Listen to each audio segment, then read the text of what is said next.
Hey, welcome to 88 Mile Per Hour Adventures. My name is James, and in today's episode of Cruise News, I decided to do something a little bit differently. Weren't a lot of news stories out there cruise related for today, so I decided to go ahead and put out a list of some of the things that if you're a first-time cruiser, you might want to consider and or some things you might want to do before you go on your first cruise and while you're on your first cruise. So if that's you and you've never been on a cruise but you're thinking about going on one, stay tuned to this video and I'll give you some tips and tricks.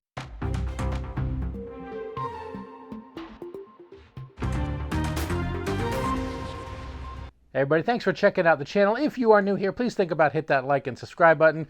I put out videos every single day on cruise, theme park, all kinds of adventure related stuff.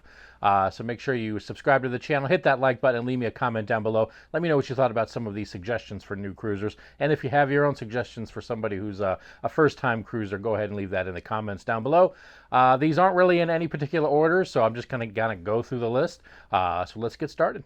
All right, my number one tip for somebody who's looking to go on a cruise for the first time is to pick your cruise wisely. And what I mean by that is cruise lines, there are various cruise lines and they kind of offer different experiences. You're going to get a different experience between Carnival, a Royal Caribbean, a Holland America, a Princess, a Disney cruise. These are kind of different experiences depending on what kind of atmosphere you're looking for. If you're looking for more of a party atmosphere, Carnival is probably going to be your best bet. If you want something more laid back, maybe one of the Princess cruises or an MSC cruises might be more your speed. It just really all depends on what kind of atmosphere, what kind of cruise you're looking for in particular, because most of these cruise lines all kind of go to the same similar ports. You know, you go into the Caribbean, it's mainly going to be the same stuff other than private islands or whatnot.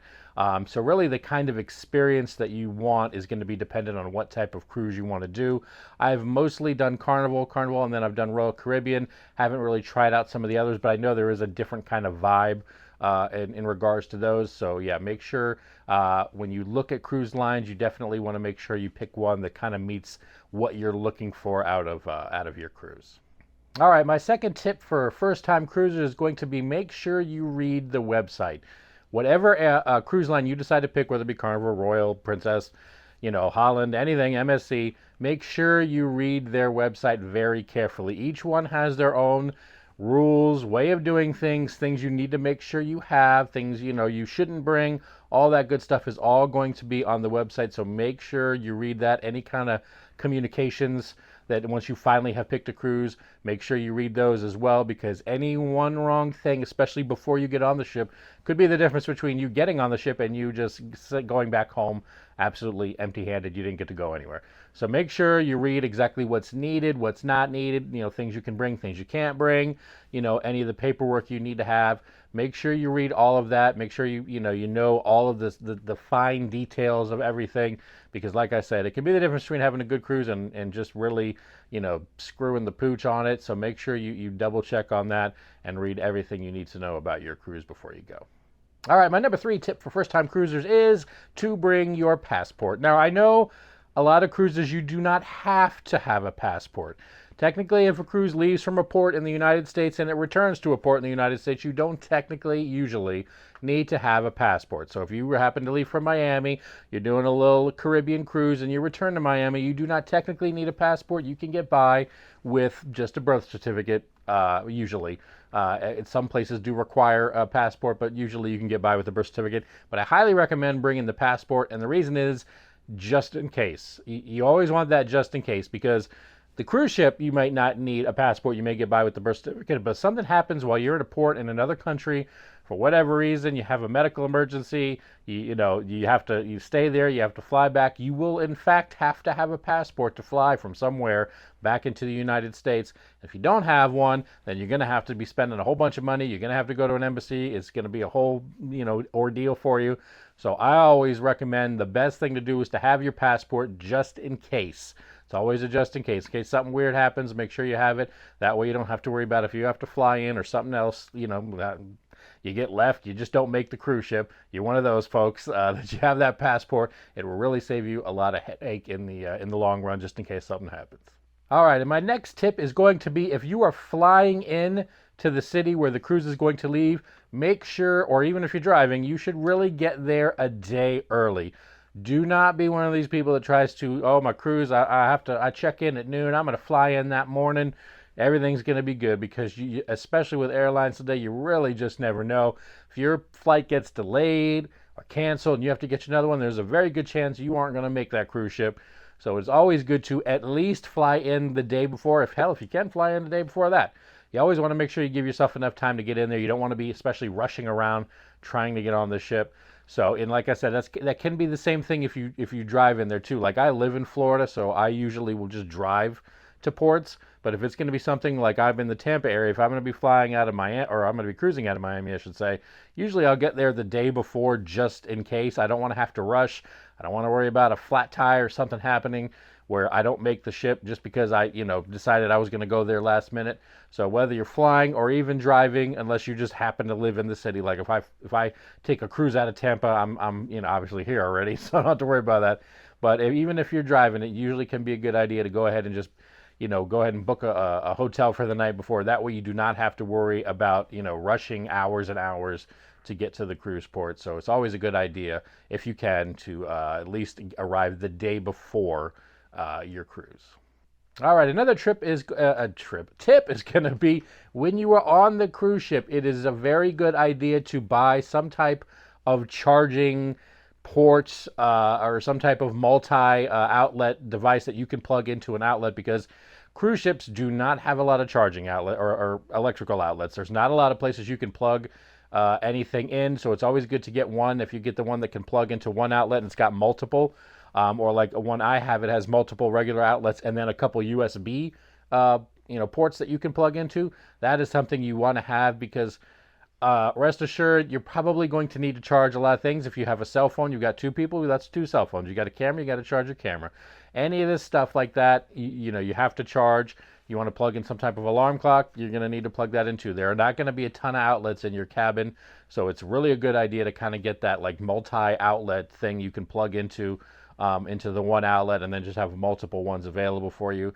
There's many that you can choose from. If you go on Amazon, you'll find a whole bunch. They're not super expensive, but it's definitely something that you want to have. That way you're not worried about, not having enough outlets. I've seen some ships that have one or even just two outlets, and if you have multiple devices, like I said, if you've got cell phones and cameras, maybe you bring a laptop, maybe you bring a tablet, all that needs to be plugged in and charged.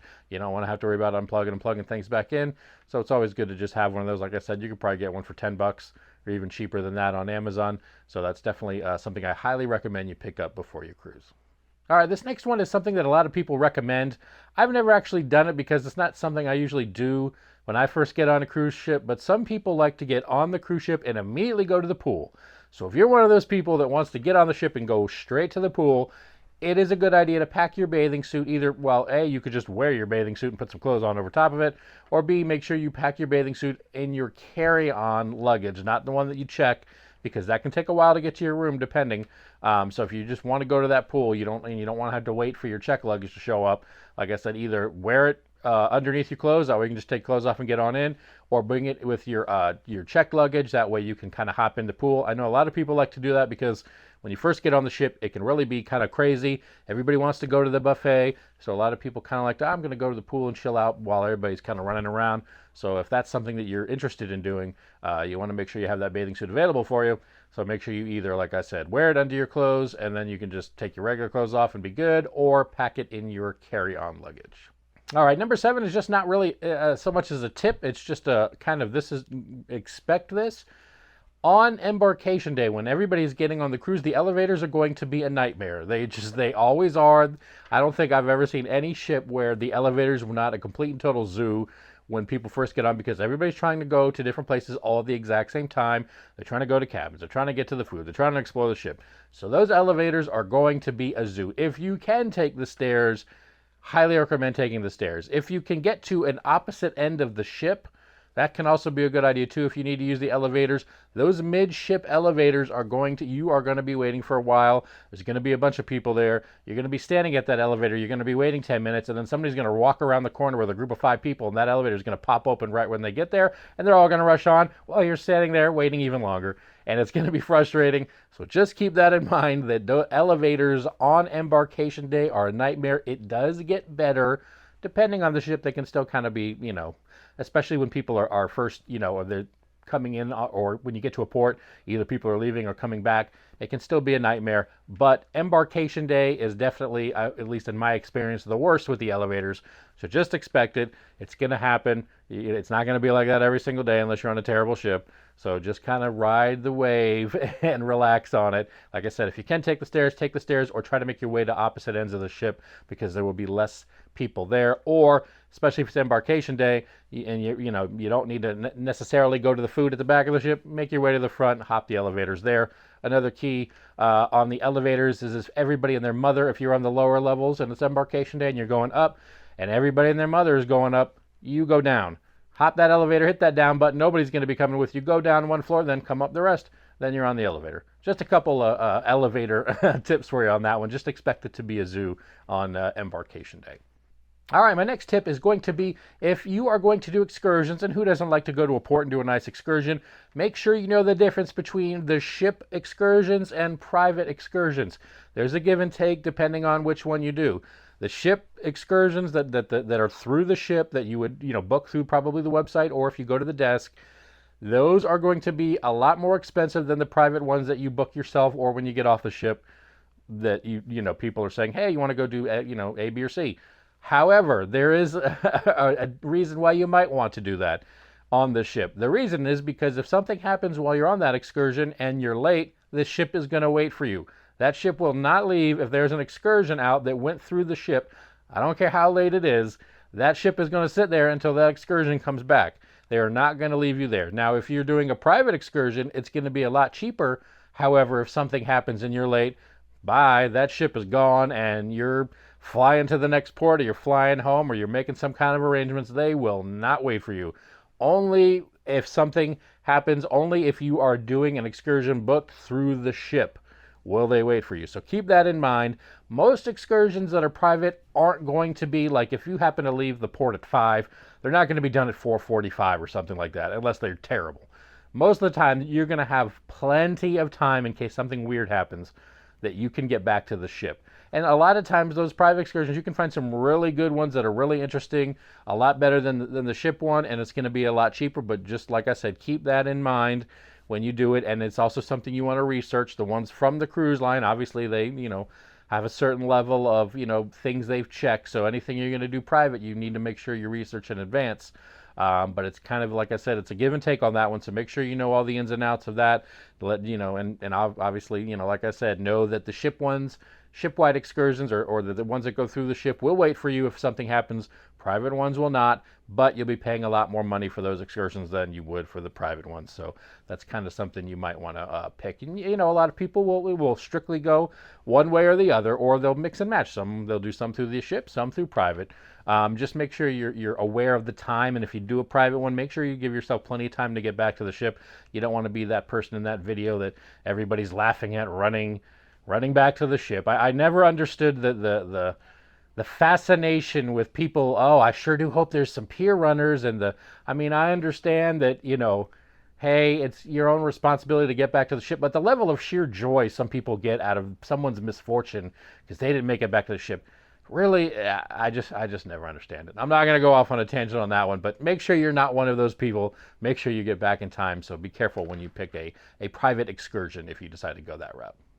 All right, my next tip is going to be when you get on the ship. Maybe not specifically while you're still sitting in port, although you might want to with your cell phone. Make sure you put it on airplane mode. Do not leave that thing on regular mode, especially if you don't know what your plan is, because you're going out in the ocean and then that thing's going to start roaming, and then all of a sudden, if you haven't been paying attention, your bill is going to be through the roof because it has been roaming all over, the Gulf of Mexico or the Atlantic Ocean or the Pacific. You don't want to be one of those people. Make sure you put that sucker on airplane mode. A lot of the ships have the apps that work with the ship. They do work in airplane mode, so you do not have to worry about that.